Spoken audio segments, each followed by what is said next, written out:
თბილისის საქალაქო სასამართლოში ეტაპობრივად შემოდის საქმეები და სავარაუდოდ უკვე რამდენიმე საათში მოსამართლეები აღკვეთ ღონისძიების საკითხთან დაკავშირებით დაიწყებენ მსჯელობას. ზუსტად 2 საათზე ჩანიშნულია ირაკლი შაიშმელაშვილის სასამართლო პროცესი განსაკუთრებულ დავალებათა დეპარტამენტის ყოფილი მაღალჩინოსნის საქმესთან დაკავშირებით. მოსამართლე მსჯელობას ზუსტად 2 საათზე დაიწყებს და ამ სასამართლო პროცესს დაესწრება მხოლოდ ირაკლი შაიშმელაშვილის უფლება-დამცველი. რაც შეეხება დაკავებულ 16 პირს, სავარაუდოდ დღის განმავლობაში გაიმართება მათი სასამართლო პროცესი. მათ ბრალი ოფიციალურად უკვე წარედგინათ. იურისტები განმარტავენ, რომ ამ საქმეში, სადაც 16 დაკავებულია, არ არსებობს პირდაპირ მტკიცებულებები, რაც დაადასტურებს იმას, რომ რომელიმე მათგანმა 16 პირიდან რაიმე კანონსაწინააღმდეგო ქმედება ჩაიდინა.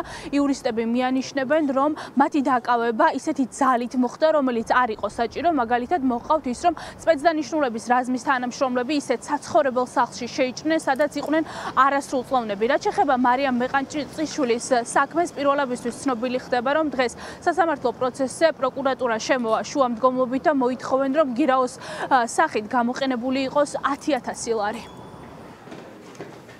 პროკურატურა საპატიმრო გირაოს ითხოვს, გირაოს ოდენობა დაზუსტებული არ არის ამ ეტაპზე, თუმცა მარიამ მეყანჭიშვილის მიმართ ითხოვს საპატიმრო გირაოს. ემობა იყო არასრულწლოვანი შვილი?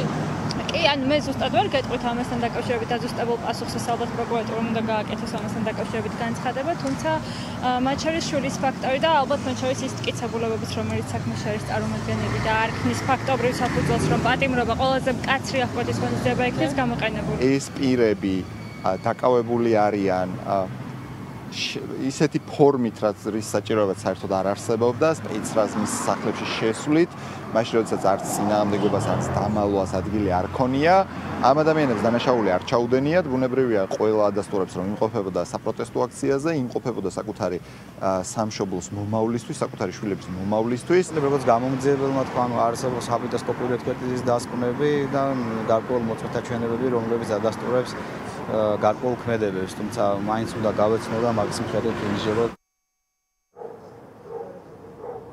დაკავებული 16 პირის ბედი სავარაუდოდ რამდენიმე საათში გადაწყდება და გავიგებთ, მათ გაუშვებენ თუ არა ორთვიან წინასწარ პატიმრობაში სასახლის ღობის საქმესთან დაკავშირებით.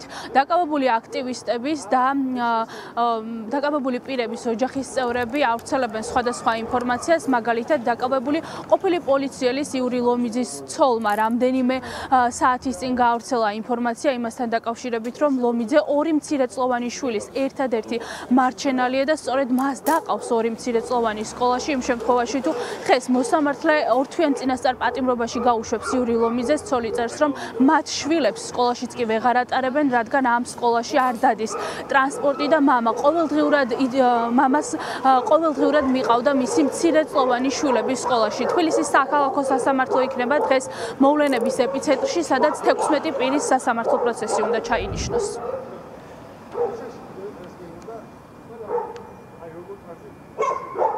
პირდაპირ ეთერში მარიამ მაკასარაშვილი საუბრობდა.